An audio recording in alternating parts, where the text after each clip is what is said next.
And showing houses as primarily a buyer's agent, you have to be here. So as a team, I have all these team members to say, hey, can you show this house for me? Like last week, I was in Savannah for 5 days for St. Patrick's Day. We go every year. I did 2 deals. I put 2 deals under contract, almost $1 million in Savannah. I wrote an offer in my car on the way to the beach.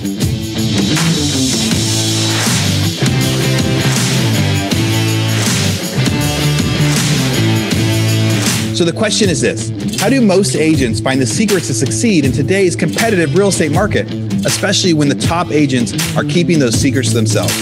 That's the question, and this podcast will give you the answer. Hi, I'm Aaron Amuchastegui, and welcome to Real Estate Rockstars.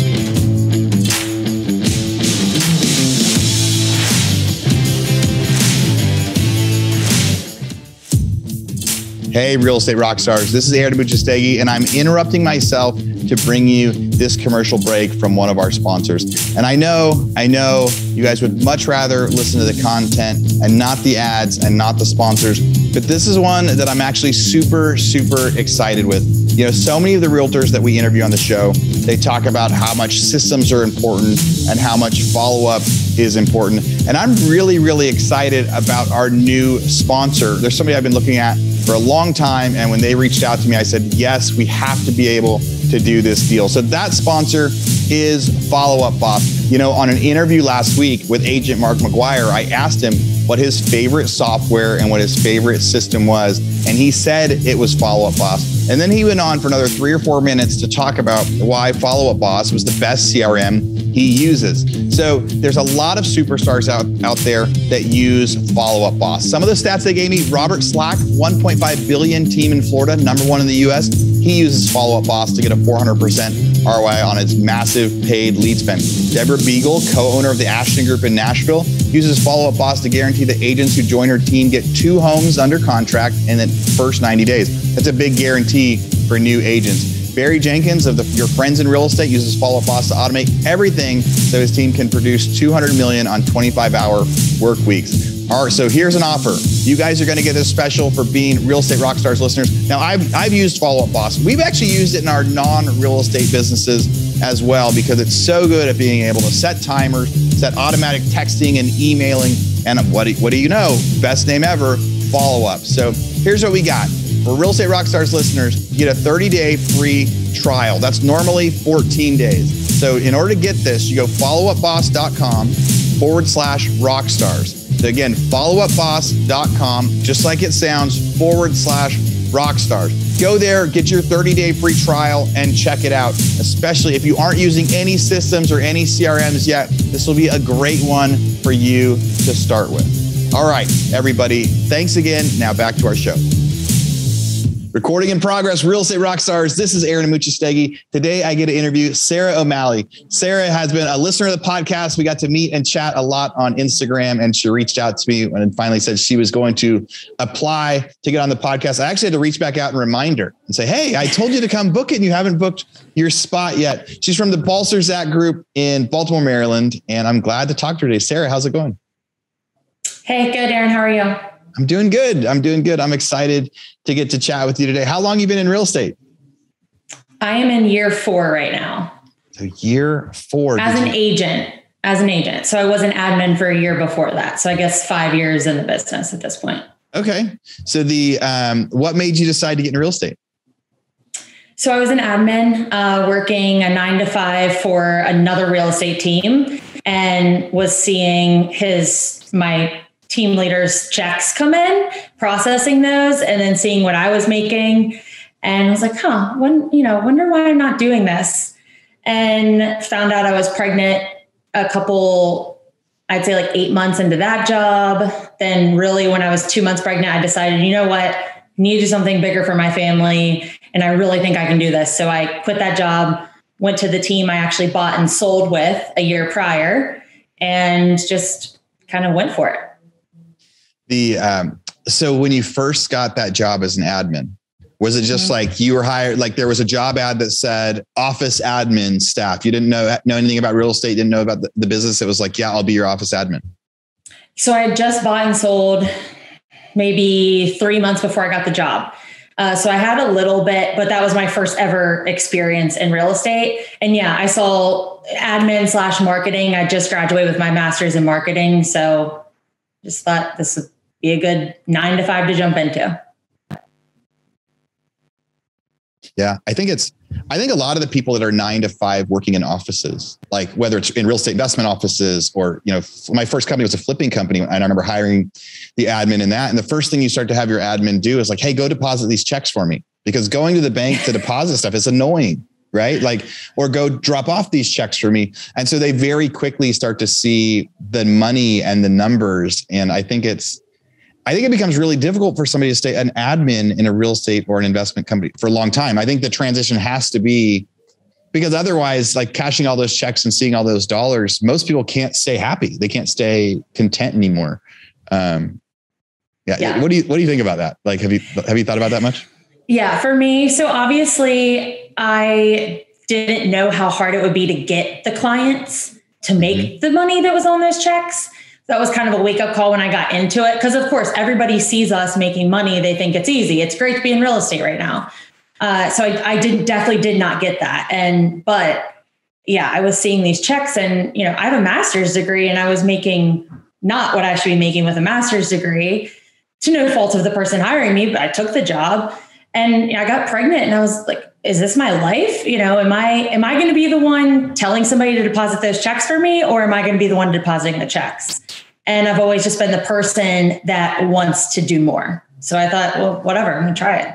Yeah, it's the interesting promise, right? You go to school, you pay for your degree, you pay for your master's degree. And the assumption is I'm going to get a job that pays me this much. That's going to pay off those loans. And I went through it. I went through college. I got loans, I got scholarships. And then remembering when, getting that first job and even getting hired at a great time in a great industry at the time, it was still like, okay, so it'll take me 15 years to pay off these loans at those rates. And you can't blame people for when they see the checks to go, I wish I was doing that. It's like the grass is greener. It's like, that must be nice. I got a lot of people that would come to work for my flipping company at the time. It's like, so we would buy houses, we would fix them, we would sell them. So we had construction workers, we had real estate agents, we had everything in this team.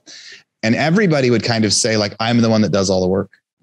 They would say like, oh, that house made $20,000. And the person that would drive the houses before auction would say, I'm the one that does the hard thing. I'm the one that tells us what houses to buy. The people bidding were like, if I didn't show up, we wouldn't have got that. The construction workers are like, we're the ones that do all the work. So everybody sees that number and they go, I'm the one doing it all. I should get that. Or the admin seeing the numbers. And then people forget, like sometimes we lose money on houses. Or in your case, it's like, yes, it's nice to get that, but it's not easy. It's not like all those leads get handed to you. It's not like you're just counting your money the day you become a real estate agent. You work hard to start getting those checks. Yeah, I especially with absolutely no experience. And I grew up in rural West Virginia, had just moved to Baltimore. I went to West Virginia University. So my entire life, my whole sphere, every friend I ever had was 3 hours away. I had my husband and his friends, and that was it when I started. So I didn't even have people to call. They say call the 100 people you're closest to around you. I had three people. So, it's the hard work, it is money hard earned. So let's jump to that part in your story. So so you get to Baltimore, you're getting started in real estate and and you only know 3 people, right? And that is the easiest way people start. Hey, you've got your sphere, tell all your friends you're an agent, put it on Facebook, put it on Instagram, let everybody know, because that will lead to deals. And it does, and that does work and it does lead to deals. But what do you do if you don't have a sphere? What do you do if you don't have people that you can share? What did you do? Yeah. So the 3 people I did know, one was my personal trainer turned friend. She trusted me. She was my age as well. She knew I was a hard worker. She trusted me. And then my husband's best friend and his wife trusted me. So I got my first 2 deals within 2 weeks, I think. And that was just pure luck and trust from those people. But what else I did is when I was talking to people, they're saying, well, you have no experience in real estate, or how long have you been doing it? And I have to say, 3 days? But the team I'm on, which I'm so thankful for, we have 100+ years of experience. So I say, you know what? I'm fairly new, but my team leader and my whole team, we have 100+ years of experience combined. We've sold this many million combined. So I have a team behind me to help me. And I just kind of went with that. Yeah, that's really, so you joined a team right away.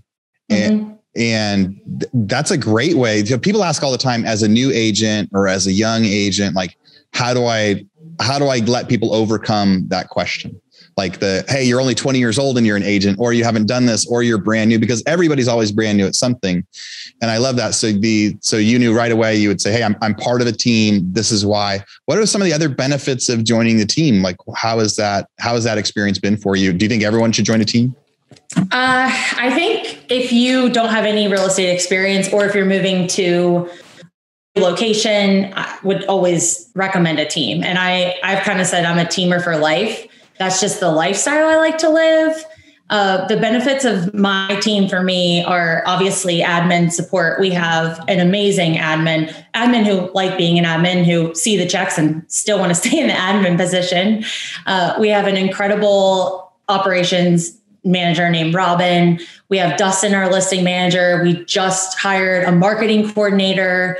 So we have like this big team around me to help. And I like my lifestyle. I like to travel. I don't want to be in Baltimore all the time, right? And showing houses, as primarily a buyer's agent, you have to be here. So as a team, I have all these team members to say, hey, can you show this house for me? Like last week, I was in Savannah for 5 days for St. Patrick's Day. We go every year. I did 2 deals. I put 2 deals under contract, almost $1 million in Savannah. I wrote an offer in my car on the way to the beach. So that's what a team is for me. It's just the support. And then obviously the next couple of weeks when I'm here, I'll do that for my team members too. So it's just a collaborative way for everybody to have the lifestyle we want, but also, make good money. People haven't given me that answer very often. And I think that's really important. I think it's so important because the first thing people say, why not to join a team, or why not because they say, I don't want to share my profits with anybody. I don't want to share my commissions. I want 100% of everything. But the idea that you're almost instantly, you're instantly part of a team, but you get to kind of instantly be almost like a business owner. Even if you're a low person on the team, if someone else on the team is going to help you. So like business owners get to go on vacation and someone else does their work for them. But just by being a team member, you get to feel like, because you can be in Savannah and say, hey, I need you to go show this house for me. Even if you're the low person on the totem pole on that team and somebody else is going to do that for you. So that's a very quick way to kind of leverage yourself in the business. I hadn't thought about it like that. It's been huge. So what are you doing for volume right now? Last year I did 11.5 million. This year I'm on track to do 12.5. So I'm not pushing myself as hard volume wise, but at being on a team, my splits are different for where my leads come from. So last year I was 50% Sphere, Zillow. This year I'm trying to do 75% Sphere. So my splits are higher. So I might only do $1 million more in business, but I'm making 50, 100 grand more. Yeah. What's the average sales price out in Baltimore? About 350. But our team's average is about 450. And then what's the market like? What's it been like there over the past couple of years? Take like beginning of 2020 to now, what's the ups and downs been? What have people felt like out there? What have we seen? I think I listen to this podcast all the time, so I hear everybody's opinions, but I think it's pretty much the same as everywhere. It's competitive. There's no inventory, tons of buyers, just kind of cutthroat. In Baltimore, we call it Smalltimore sometimes because it is a small city and people know each other. And especially in the real estate industry, we do a lot of triangulating. So I'd say the market in the past 2 years for me has been just triangulating, meeting other agents, talking to them, getting their listings before they hit the market. Baltimore has a lot of off-market activity. I'm not sure how it is everywhere else, but the past 2 years, we've seen our off-market activity triple. Yeah. They had talked about trying to create kind of the law for realtors that off-market stuff wasn't really going to work anymore. Or maybe it was based on like timelines. But 2 weeks ago, there's an agent that puts up an open house sign in my neighbor's yard, and they emailed their network and said, hey, we're going to sell this house. That day, 30 people showed up to the open house and they sold it. It never went on MLS. It never showed on MLS. And then I saw another contract recently that said both buyer and seller have requested that the closing price does not go in MLS. So both of them are saying like, we don't want anyone to know what this house sold for or what this house was bought for. Wow. And that's wild. Like, I don't think a year ago that was, an off market deal. And part of this, I said, why'd you go off market? They said, we wanted to deal with like 10 offers and not 50. It was too hard to look at 50 offers. And then also there's that point of the agent being like, maybe we're going to double end it if we're going to be able to email it to our network instead. Yeah. So that's kind of within our team. We're doing a lot of that. So when we have a listing agreement signed, send it in. We have like a separate group chat for listings coming. Send it in there. We say, what buyers do you have? 5 of us have a buyer. We go see it. We make an offer that's over what they were going to list it for. Not extremely, but have to give them a reason not to take it to the market. Yep. And we do the deal like that. So it's just, that's another benefit of being on the team. Having those in-network properties is huge.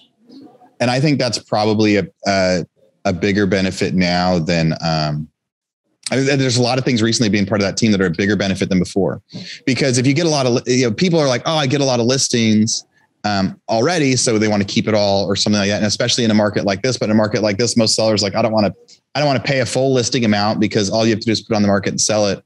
But that idea of being on a team, getting first look at stuff, getting access, the bigger the team, the better chances that you're going to be able to see something before it comes out and get to see a lot of those benefits. So what's something now? So you've been an agent for 4 years. You've seen, you had like 2 normal years and then you've had 2 crazy years like everybody. Yeah.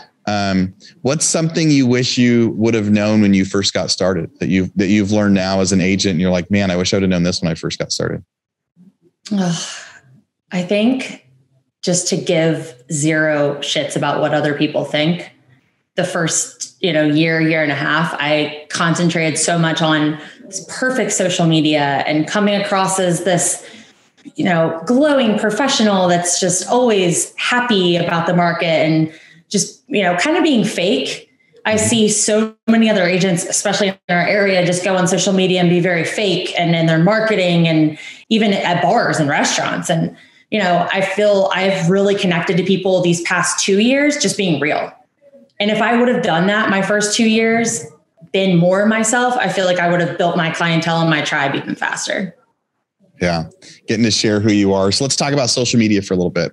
I can tell from your social media that you, like you said, there's a lot of, it's your personal life. It's your fun times. It's your being a mom. And it's also, and doing the real estate.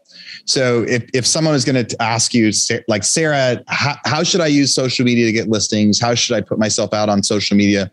What's the formula? If somebody's just getting started and you're like, hey, over the next 5 or 6 months, you should do this, or you should ask for this. What would you tell them? I think being consistent is huge. I have kind of different things I've tried with social media that haven't worked, but really just the consistency of showing up all the time. And the business account versus the personal account, that's just kind of out. I've seen that everywhere. It's kind of phasing out. Everybody, they want to see you. Real estate is personal. You're finding everything out about these people, what they want in a house, what their financials are like, but they don't know anything about you. You're not going to mesh well. So I think get rid of the business account, put everything on your personal, be yourself, because you're going to attract the right kind of people. One agent's not for everybody, and everybody doesn't need to use one agent. There's plenty of business to go around. So I think just being yourself. And then there's a couple other like little things I do tip and trick wise on Instagram. I don't know if you want me to go into that, but yeah, sure. Go into some of your tips and tricks. Yeah. So I had to write it down so I'd remember. Awesome. Every time I go somewhere, I tag the business, not the place. So I'm tagging businesses all the time. I tag my gym. I go to the gym 6 days a week. I'm in there 7 a.m. or 4 p.m. I've built my tribe there. I tag my gym every time I post a picture of myself there. And that's a couple times a week. And a couple times a week, they'll share it. I've gained followers through that. I tag every single Baltimore restaurant I go to. If I do a post and I'm eating at a restaurant, say in Fells Point in Baltimore, I don't tag Fells Point. I tag the restaurant, because what am I doing when I'm going to search for a new place to eat? I go to Instagram, I search that place, and I look at the people who've tagged it.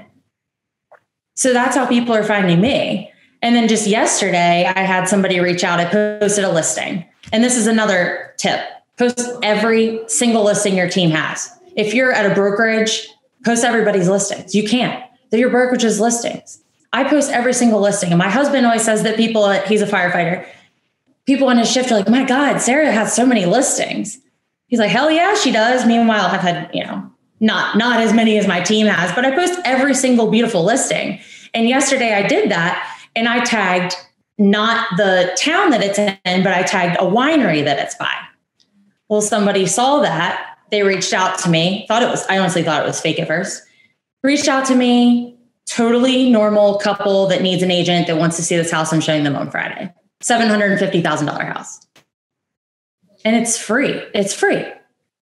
That's a crazy, so tagging a business instead of a place, that's a great idea, because that's where the interaction is. And for people, if you're new on social media, there's a whole section of anyone they want can tag me on a picture.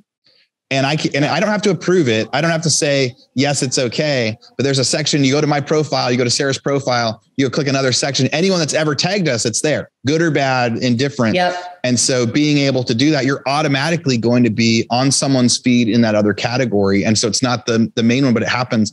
Being able to tag here's a listing and tag a winery nearby. So now that picture of the house actually shows up in where the winery was tagged in a picture. That's brilliant. And then getting somebody to go like, yeah, this is the type of house, like how randomly, right? They weren't quite sure they were looking at or not, like how it showed up in their feed. Like I want to think about like, how did that actually come in? And they were like, oh, let's go take a look at this house. What a very cool story with that.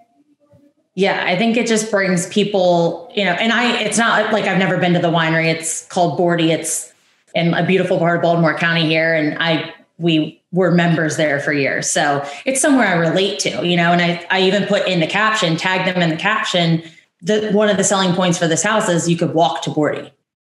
So it's just something that people relate to. If you're putting that on a business page, new listing, coming soon with the houses and the price and the bedrooms and the square feet, nobody cares. They can go on Zillow and find that.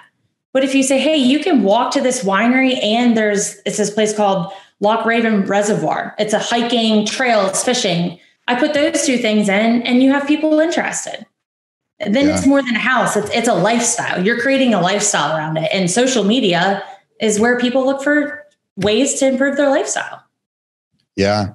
I really like that. I think so many people post, put listings online, and I like the spin and the twist of, instead of just saying, here's the listing and here's how many square feet and here's the price, really going into what makes that one unique. What is it nearby? What can you tag? What park can you tag? What can you tag in that where other people are going to see it and understand there's kind of more to that story. And if you're on a team, or if you're just getting open houses from somebody that is a listing agent, and being able to, whenever you're tagging, or just sold, right? So I've heard people have come on here and said, as they're starting, they'll go take pictures, like sold sign pictures in front of houses their team sells. They're like, hey, I'm new. They're not my sales yet. So I'm going to go in front of all of them and say, hey, this house just sold today. Totally accurate statement.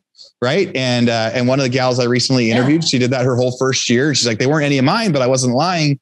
But taking those same ones and saying, and this house was right down the street from X and X, or, it was within walking distance. I think that is a really cool way. So you got a master's degree in marketing, you said? Yeah. Marketing, integrated marketing communications. So how did getting that degree help prepare you to succeed as an agent? Because there's one of the things that's awesome about being an agent is you don't need to have a degree to start. I love that someone can come with no education and make a lot of money. But there's also but an education can also be the footsteps and the jump start. So how has that helped you in your career? Yeah, I don't think college degrees are for everybody. My husband's a firefighter, been a career firefighter for 13 years. He does amazing. He's great. No student loans. Me, drowning in student debt. But getting that master's degree. First of all, I think it just shows discipline. I think having a bachelor's and a master's, any kind of education, shows that you have discipline. You're willing to work for something, you're working for something that's not paying you, right? You're paying to do that. So it's obviously important to you. And with the marketing, I always tell my clients this. I really, really push this at listing appointments. I say, listen, I got a master's degree almost 4 years ago now. So all of my stuff is very fresh. Sure, I only have 4 years of experience in real estate. My team has hundreds, whatever. I know you're interviewing the lady who owns this neighborhood who's been here for 35 years. However, she didn't get that training that I got, and I still do. She doesn't have the social media presence. She's not posting all the time. She's not who's moving into your neighborhood? It's the move-up buyer. It's not your neighbors who are opening their mail every single day. It's the move-up buyer. They're on social media. They're looking at those things. And my marketing degree, because I got it when I got it, it was all social and digital marketing based. So I am the expert in that. And that's how I sell it. I'm just like, listen, I have the tools and the training in this. Yeah, I don't need it to be a real estate agent. But do I think it helps my clients? Absolutely. Real Estate Rockstars. This is Aaron Muchastegui with a quick commercial break with one of our newest sponsors. I'm super excited to be partnering with these guys. Does 15 to 20% ROI investing in turnkey rentals sound attractive? Did you know you can use the BRRRR strategy with new construction that has immediate equity already? You guys have heard me talk about stuff like this.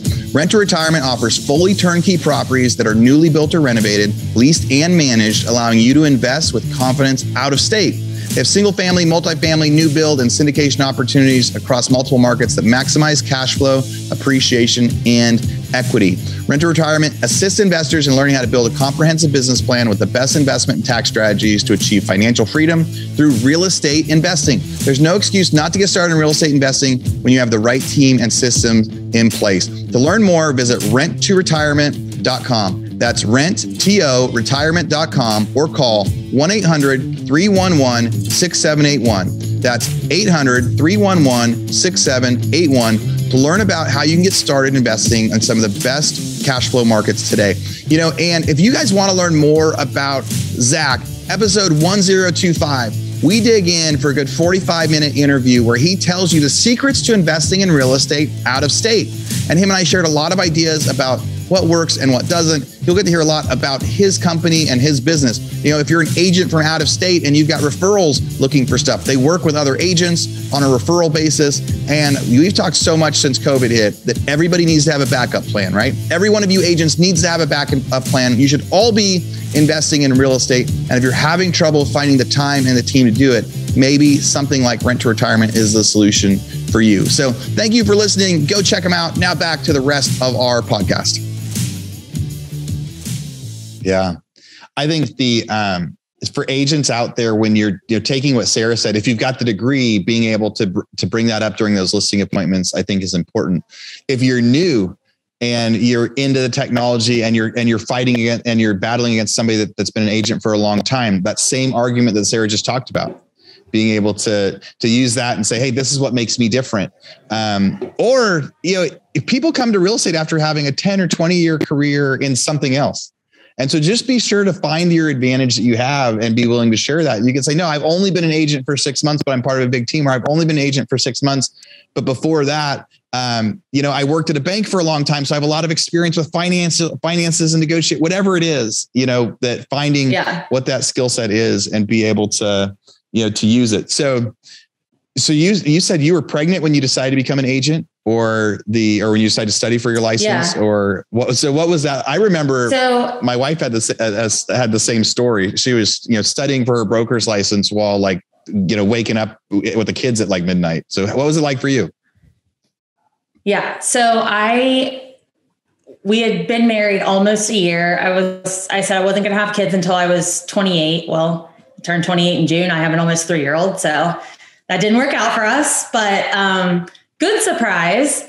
And I had already gotten my license. So to be an admin, it tremendously helps if you're licensed. You can do so much more. You have so much more knowledge. So I got my license while I was an admin. So that was it's kind of a no-brainer to me. Hey, I already have the license. It's already done. So why not just try this and see? And I was I think 8 weeks pregnant. I hadn't even announced to anybody. I announced that I was going to leave my job before I announced I was pregnant. So that's kind of funny, like as getting to keep part of it a secret. And then as soon as you got licensed, you have a young baby. As you became, what was that process like? Were you like, hey, this is a great career for new moms? Was it tougher because you were a new mom? Yeah. So when people say I'm getting this career for the flexibility, and that just the flexibility is everybody else's flexibility. It's not yours. It's when they can see a house. And being a new agent, you're doing primarily buyers. And, I'm like, okay, sometimes if they were friends or if they were super chill and they found me on social media and they already knew who I was, I would just bring my kid. His name's Sean. I would just bring him.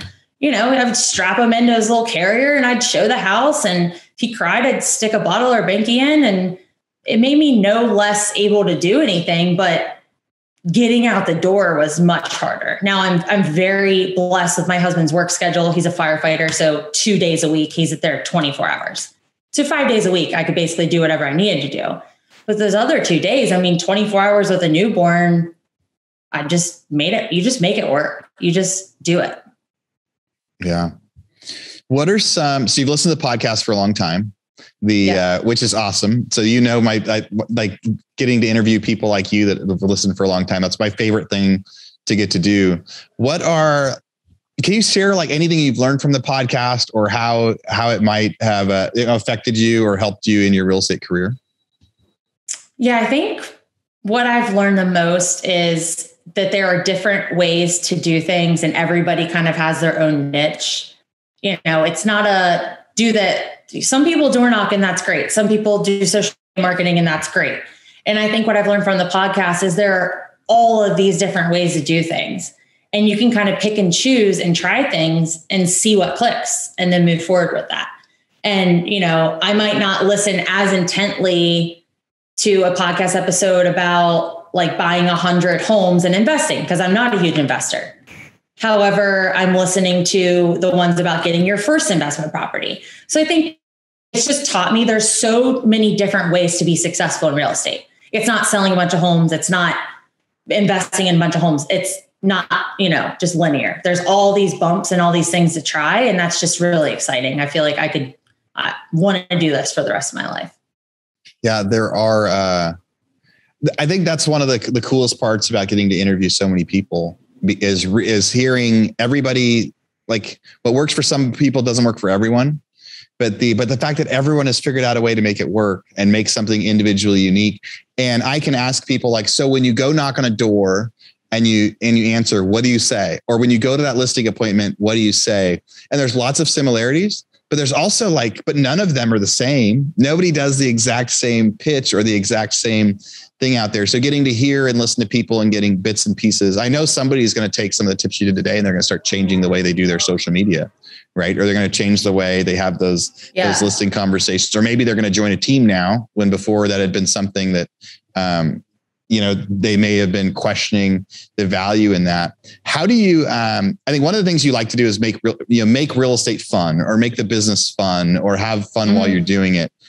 Share that a little bit. What do you mean by that? How do you do that? And how does that benefit people in your life? Yeah. So I think first of all, I hate being salesy. I don't like to be sold to. The reason I don't door knock is because if somebody knocks on my door, I'm like hiding in like behind my couch. Like, can they see me? Can they see that I'm home? I'm muting the TV. You're telling the dog, don't bark, don't bark. Yeah. I'm like, God, don't say anything. So yeah, I just come from a place of not wanting to be salesy, but wanting to help. And I think, when people think about buying a house, when I thought about buying a house, oh God, this is going to be miserable. It's going to be terrible. So much work. It's worth it at the end. But for my people, I just tell them immediately. First of all, I take the pressure off of me making money, right? I say, your timeline's my timeline. I'm happy to meet you tomorrow. I'm happy to meet you this time next year. It's up to you. Now I can guide you on the market, the conditions, what I think you should do, but really it's totally up to you and I'm not going to push you. And that's first.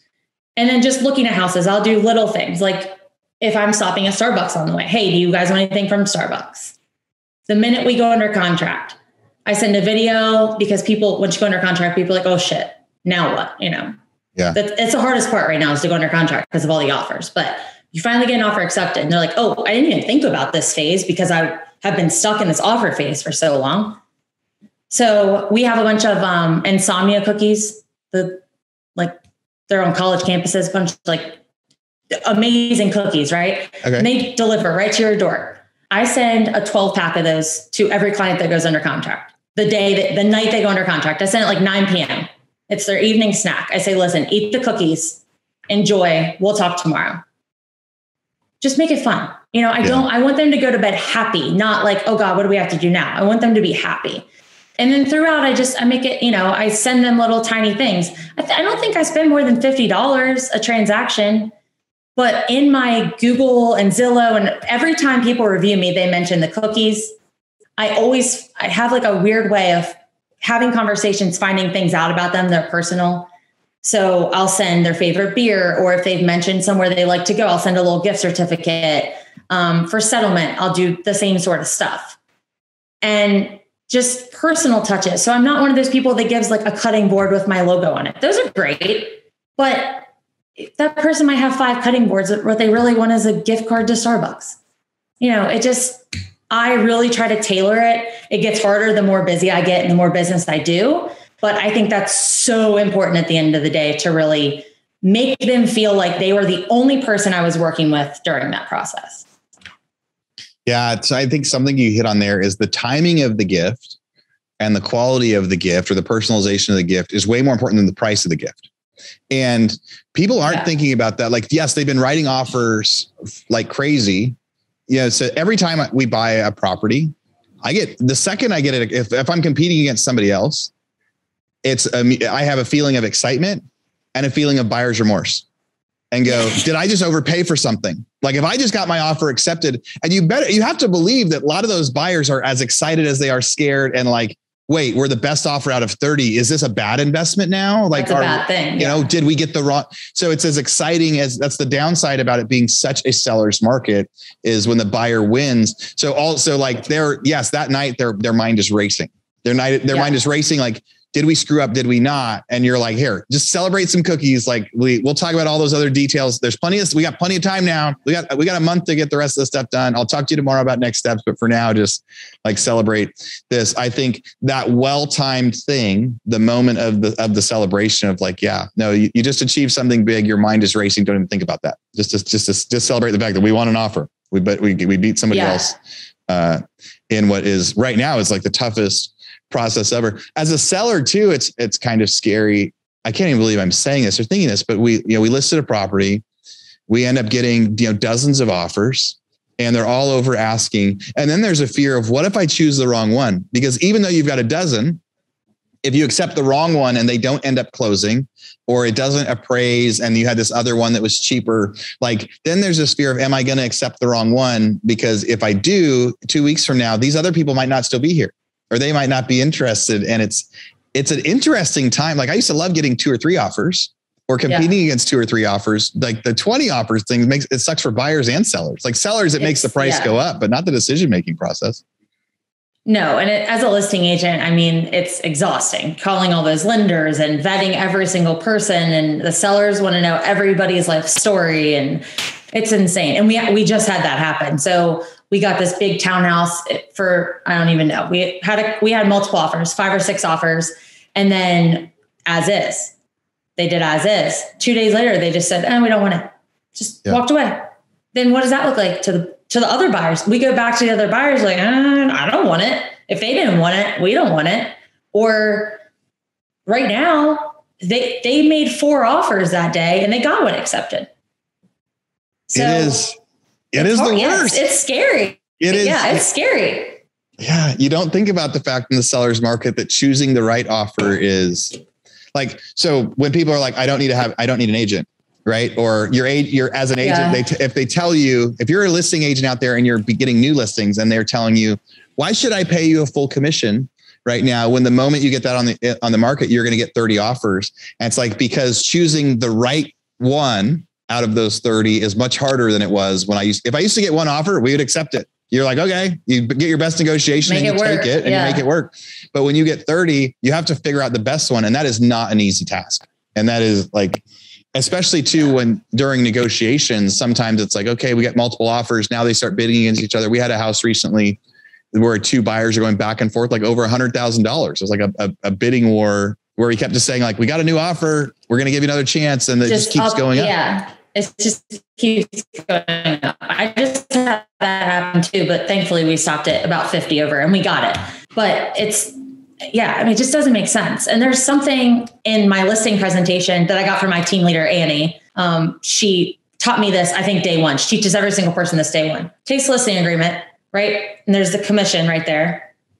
5 to 6% of sales price. We have little packages. You can pick from the packages, how much service you want. She takes that, she crosses it out. She says, I want you to look at this. She draws a circle with the dollar sign inside of it. The dollar sign is the offer price, right? You get 30 offers. Sellers are looking at the price. Oh, highest offer, good. We are getting so creative now in the Baltimore area. I don't know about everywhere else. So creative. We're paying people's transfer and recordation taxes. It's not adding on to the price, so we're not worrying as much about the appraisal. But we're paying their transfer taxes. That's just cash out of our pockets. Yeah. We're offering, I have a friend, he's not on my team, but he just told me this the other day, that they offered to keep the cat because the sellers needed somewhere to leave their cat.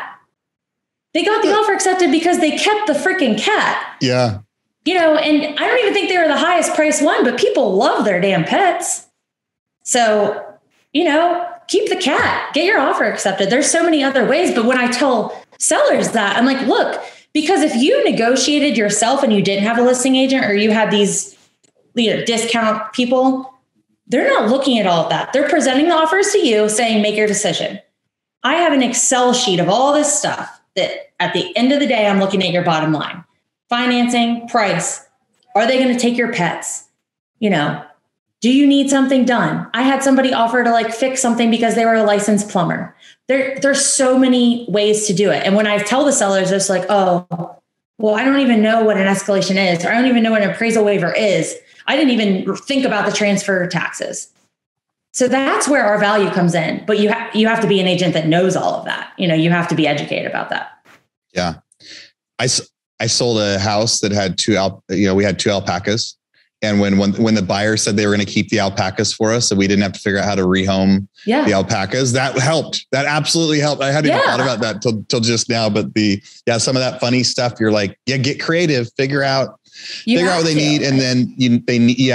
So tell these buyers, tell these sellers, that's why they need to have an agent. Because when markets get hot, that's when so much of the time when people try to discount the value of the agents and being able to say no, we are doing what we're doing. I have 2 more things I want to ask you. I know we've actually been talking quite a bit. So sure. I don't know if you're going to run out of time here. So one of the tips that you brought up that you heard at the podcast is you said adding value for free or working for free makes you more money.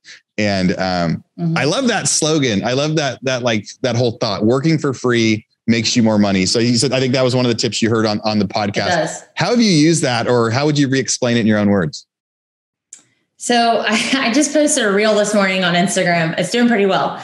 And it's me in the gym. And then this text comes through my AirPods and it's from a buyer. And it says, hey, my brother's uncle's cousin told me to wait. I know you showed us 27 houses. Ha ha ha. And I made a joke about it in the caption because I don't want that to sound like I won't show you 27 houses. I worked for free so much in my first 2 years, so much. I would take a buyer out before they were pre-approved just to make that connection. Mm-hmm. And even now, Zillow, if I get a Zillow buyer, we do the Zillow Flex thing. So we have millions of people. Some are great, some are not. I'll go meet you. If you don't sound like you're going to, murder me on the scene, I'll go meet you. It doesn't matter if you're not pre-approved.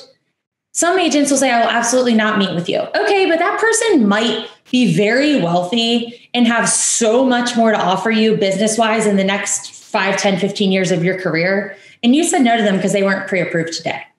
You wouldn't work for free today to make $1 million tomorrow. Yeah. And I did that with a client. This client wanted to see $1 million home. I should have, asked proof of funds or pre-approval. Could have just been a looky looker.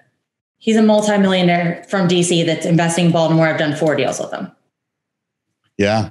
And at the beginning, if you would have said like, well, let me make sure you're real first, like maybe he would have said like, I'll go to the next person. He's like, ew, why would you say that to me? Cause he's a high up guy. He's like, of course I'm real. Yeah. I'm not going to show you my bank account. Yeah. Google my name. You should have Googled me. His first thing was be like, you should have Googled me first. You should have Googled me. Yeah. Asking me that question. I have an agent, Diego out here in Austin, bless his soul. When we were first moving out here, he showed us like 30 houses and we would fly out. He'd pick us up at the airport. He'd go show us. We went through like a 3 or 4 week period. This is a couple of years ago. Well, let's take 3 or 4 years ago. And then we got to the point where like, we're not going to buy after all. I'm going to move into one of my foreclosures that I bought. And he had worked for us for so long. And a couple of years later, it was probably a year later, we got to actually show him one that that we saw on realtor.com. And my wife's like, I want that house. So then that time she got to call Diego and say, just go write the offer. And so he worked for free for us for that one. And then 2 years later got to represent us on a house that was 3 times the price. And that one was writing the offer. So you work for free, you get it later. Last thing I want to talk to you about is really something that, you've got a big you have a fun social media presence out there. I know that you're on there talking to other agents. There's, people are going to want to know, how to get a hold of you. Right. So I think, and as far as like agent to agent referrals, things like that, how do you treat referrals, especially through social media? How are you getting social media referrals? And just tell us about that process. Yeah. So every time somebody's on this podcast, I go follow them. I introduce myself. Hey, my name's Sara. I'm an agent in Baltimore. Listen to your podcast interview. Loved it. Bring a couple nuggets out of it so they know I actually listened to it. And I say, listen, I want your contact info, because I'm going to put you on my referral list for this state, whatever state you're in. And then I'm going to give you mine. You're going to put me on your list. And I'm going to remind you every time you pop up in my stories, maybe not every time, but when I see something, that relates, I'm going to remember I'm in Baltimore if any of your clients need me. And that's, I've been doing that for about 2 years now, really focusing on that. And $25,000 of my income last year was on agent referrals. So it's a huge chunk of my business. Yeah. Well, that's awesome, right? Getting to reach out to people that are out there, just being, just intent and like honest. You're like, hey, I'm a fan of yours and here's what helped. And like, let's help each other. So listeners, take Sara's advice. Right. So reach out to Sara after she gets off the podcast. Tell her that you want to, share inside each other's referral network for stuff. Sara, what's any last thoughts? We covered so much ground in here. I know some of our episodes are only like 30 minutes. We're coming up on an hour. It's been a super fun conversation, super valuable. Any last thoughts you want to make sure you share with anybody, and then any of the ways that they should reach out to you? Yeah, definitely reach out to me. Instagram is probably the easiest way to find me. It's Sara W. O'Malley. And if you just type in Sara O'Malley, it should pop up. But I really think last thoughts are, yes, I'm sitting here and saying tips and tricks and everything, but I've learned so much from everybody else on this podcast and everybody on my team, everybody in the business. I don't know it all. I want to someday know it all, but I really enjoy learning. So if you guys have anything that I said that could be better, or that, you have any tips or tricks for me on Instagram, please reach out to me and let me know. I always want to be learning. I always want to help other agents and my clients. And I would be remiss if I didn't shout out to my team leader, Annie Balser-Zach. She is literally the entire reason why I'm here and I'm able to support my family. And I just really appreciate her and love her so much. Oh, that is so awesome. Being part of a team where you love being part of the team and want to be able to share that. That has been obviously, I'm sure there's going to be somebody out there in the Baltimore area that has heard so much about how much you love your team that they'll be reaching out to maybe join you as well. I need to give a little shout out to, so Sara just talked about, growing in your business and in your career and wanting to learn more. If you guys have heard, 2 months from now, we've got our mastermind out in Austin. It's our real estate agent mastermind. A lot of the people we've interviewed will be there. A lot of you listeners will be there. And it's going to be this really fun, interactive couple days where whether you've done one deal or 100 deals, we're going to get a bunch of people together in the same room through this really cool, mastermind process that I've done several times. It really changed my life, where we're going to get to share tips and tricks, and we're going to get to look after, specific problems that people are having and kind of work as a team to solve some of those. So it's going to be a lot of fun. So that's May 18th and 19th. If you guys want more information on that, go to hibandigital.com/mastermind.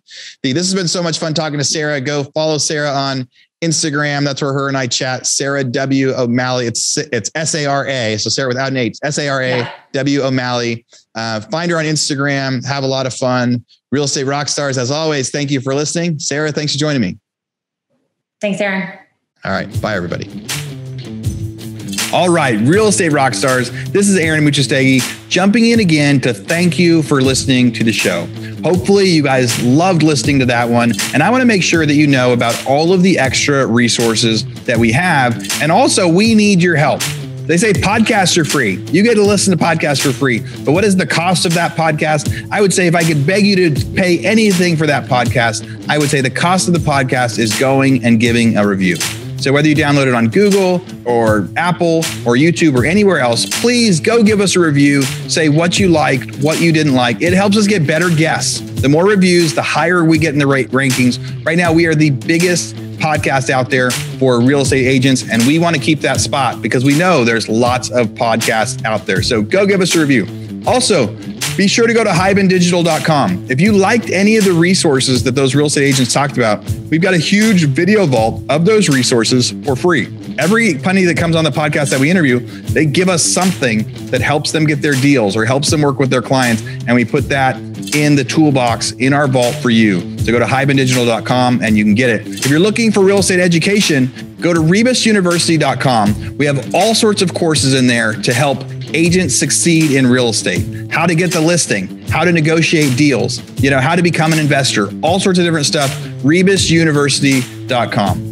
And if you want to chat with me, go find me on Instagram. And if you come find me on Instagram, you can send me messages. Tell me what you want to hear. Tell me what you liked, what you didn't like. We try to put a bunch of content out there too. You can find me in 2 different places. It's at rerockstars.com for our Real Estate Rockstars page, or at aaronmuchastegui.com for my personal Instagram page, where I can chat with you about all sorts of different things. Thanks for listening. We'll see you again soon.